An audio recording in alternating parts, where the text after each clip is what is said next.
회색빛 새벽 안개를 가르며 공장 굴뚝에서 연기가 솟아오릅니다.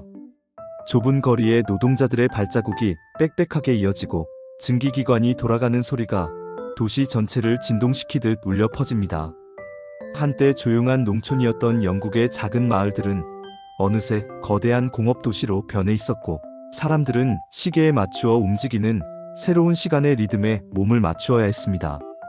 이 변화의 출발점은 유럽이었지만 곧 대서양을 건너 아메리카까지 번져가며 전 세계의 질서를 바꾸어 놓았습니다.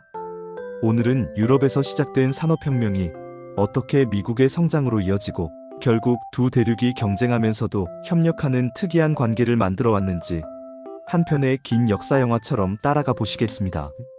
산업혁명의 무대는 18세기 후반의 영국이었습니다. 영국은 몇 가지 조건을 동시에 갖추고 있었습니다. 우선 바다로 이어지는 항구와 해상 무역이 활발했고, 식민지를 통해 다양한 원료와 시장에 접근할 수 있었습니다. 또한 농업 생산성이 높아지면서 농촌에서 도시로 이동할 수 있는 인구가 늘어났고, 자본을 축적한 상인과 지주들이 새로운 투자처를 찾고 있었습니다. 여기에 과학과 기술의 발전이 더해지면서 이전과 전혀 다른 생산 방식이 모습을 드러내기 시작했습니다. 면직물 공장에 기계가 도입되고 사람의 손이 아니라 물레와 바퀴, 나중에는 증기의 힘으로 실과 천이 대량으로 생산되었습니다. 산업혁명을 상징하는 가장 중요한 발명 가운데 하나는 증기기관이었습니다. 증기기관은 처음에는 광산에서 물을 퍼올리는 장치로 쓰였지만 곧 기계를 움직이는 동력이 되었습니다. 증기기관이 기관차와 선박에 도입되자 이동의 속도와 범위는 이전과 비교할 수 없을 정도로 확대되었습니다. 철도가 생기면서 도시와 도시가 빠르게 연결되었고, 공장에서 만들어진 상품은 먼 지방까지 신속히 운반될 수 있었습니다. 이 변화는 단지 물건의 이동만을 바꿔놓은 것이 아니라 사람들의 생활 방식과 시간 감각까지 함께 바꾸어 놓았습니다. 시골에서 농사를 짓던 사람들은 도시의 공장으로 이동했고, 하루의 리듬은 해의 움직임이 아니라 공장의 종과 시계에 맞추어지기 시작했습니다. 이러한 변화는 곧 유럽 대륙 전반으로 퍼져나갔습니다. 프랑스, 독일, 벨기에 등지에서도 철도와 공장이 들어서고 석탄과 철강이 국가의 힘을 상징하는 시대가 되었습니다. 공장은 더 크고 복잡해졌고 생산량은 기하급수적으로 늘어났습니다.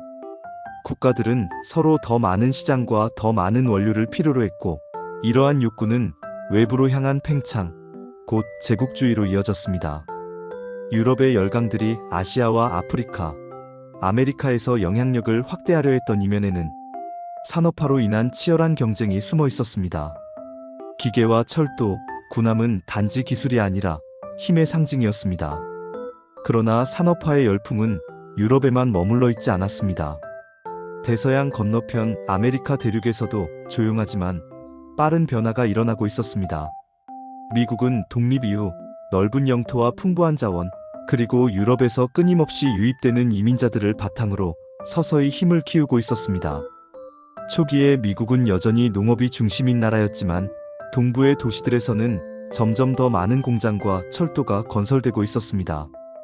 특히 19세기 중반 이후 철도망이 대륙을 가로지르기 시작하면서 미국은 하나의 거대한 시장으로 통합되었고, 농산물과 자원이 동서로 오가며 경제는 빠르게 성장했습니다. 유럽이 오랜 역사와 전통 위에 산업화를 더 씌우는 과정이었다면 미국은 산업화를 거의 국가의 성장 그 자체와 함께 시작한 셈이었습니다. 미국의 산업가들은 유럽의 기술을 참고하면서도 자신들만의 방식으로 더 큰 규모의 공장과 생산 체계를 만들어갔습니다. 포드가 선보인 조립식 생산 방식은 그 대표적인 예였습니다. 한 명의 숙련된 장인이 아닌 여러 노동자가 분업을 통해 하나의 제품을 만들어내는 방식은 생산 속도와 효율을 극적으로 끌어올렸습니다. 자동차는 이제 일부 부유층만의 소유물이 아니라 많은 사람들이 접근할 수 있는 상품으로 바뀌어 갔습니다. 대량 생산과 대량 소비는 새로운 시대의 표어가 되었습니다. 이 과정에서 유럽과 미국의 관계는 복잡하게 얽히기 시작했습니다. 한편으로 미국은 유럽에서 자본과 기술을 들여왔고, 유럽은 미국이 제공하는 곡물과 원자재, 나중에는 공산품까지 이용하며 서로를 필요로 했습니다. 다른 한편으로 양측 모두 세계 시장에서 더 유리한 자리를 차지하기 위해 경쟁했습니다. 값싼 미국 제품은 유럽 기업들에게 위협이 되었고, 유럽의 오래된 기업들은 역사와 전통, 기술력을 무기로 자신들의 우위를 지키려 했습니다. 국경을 넘나드는 상품과 자본의 흐름 속에서 두 대륙은 서로 때려야 뗄 수 없는 관계가 되어갔습니다. 20세기에 접어들면서 이 경쟁과 협력의 관계는 더 극적인 양상으로 바뀌었습니다. 유럽은 두 차례의 세계대전을 겪으며 막대한 피해를 입었습니다. 산업화 시대를 주도하던 공장과 도시들은 전쟁의 폭격으로 파괴되었고, 많은 젊은이들이 전선에서 목숨을 잃었습니다. 그에 비해 미국은 전쟁의 직접적인 피해를 상대적으로 적게 입으면서도 군수물자와 자원을 공급하는 과정에서 경제력을 더욱 키울 수 있었습니다. 특히 제2차 세계대전 이후 미국은 세계의 공장과 은행이자 군사적 중심으로 떠올랐습니다. 유럽에서 시작된 산업의 중심축이 점점 대서양을 건너 미국으로 옮겨가는 것처럼 보이기까지 했습니다. 그러나 미국의 부상은 유럽의 몰락만을 의미하지는 않았습니다. 전쟁으로 폐허가 된 유럽을 재건하는 과정에서 미국과 유럽은 새로운 방식의 협력을 시작했습니다. 미국은 자금과 물자를 지원하는 계획을 내놓았고, 유럽은 이를 바탕으로 경제를 회복하며 새로운 통합을 모색했습니다. 그 결과 탄생한 것이 유럽연합의 전신이 되는 경제협력 구조였습니다. 미국과 유럽은 냉전이라는 새로운 국제 질서 속에서 같은 진영에 서게 되었고, 경제와 안보를 함께 엮어가는 동맹관계를 구축했습니다. 이 시기 두 대륙의 관계는 경쟁보다는 협력의 색채가 강해졌습니다. 하지만 협력 속에서도 경쟁은 완전히 사라지지 않았습니다. 기술, 자동차, 전자, 금융 등 세계의 주요 산업 분야에서 미국과 유럽의 기업들은 시장 점유율을 놓고 치열하게 맞붙었습니다. 어느 쪽이 더 높은 생산성을 갖추고 있는지, 어떤 나라의 제도가 더 효율적인지를 둘러싼 논쟁들도 이어졌습니다. 그러면서도 두 대륙은 서로를 가장 중요한 경제 파트너로 인정하며 무역과 투자를 지속했습니다. 이 관계는 마치 형제이면서 라이벌인 두 집안처럼 갈등과 이해가 동시에 공존하는 모습이었습니다. 이 긴 흐름을 되돌아보면 한 가지 흥미로운 사실을 발견할 수 있습니다. 유럽과 미국은 서로 다른 출발선을 가지고 있었지만 결국 같은 방향을 향해 나아가고 있었다는 점입니다. 더 많은 생산, 더 빠른 이동, 더 넓은 시장을 향한 추구는 두 대륙 모두의 공통된 목표였습니다. 다만 유럽은 오래된 역사와 전통 위에 산업화를 얹었다면, 미국은 비교적 새롭게 만들어진 국가 구조 위에 산업화를 핵심 동력으로 삼았습니다. 이 차이는 정치와 사회, 문화의 차이로 이어졌고, 오늘날에도 여전히 두 대륙의 성격을 구분짓는 중요한 요소가 되고 있습니다. 그렇다면 우리는 이 긴 이야기를 통해 무엇을 바라봐야 할까요?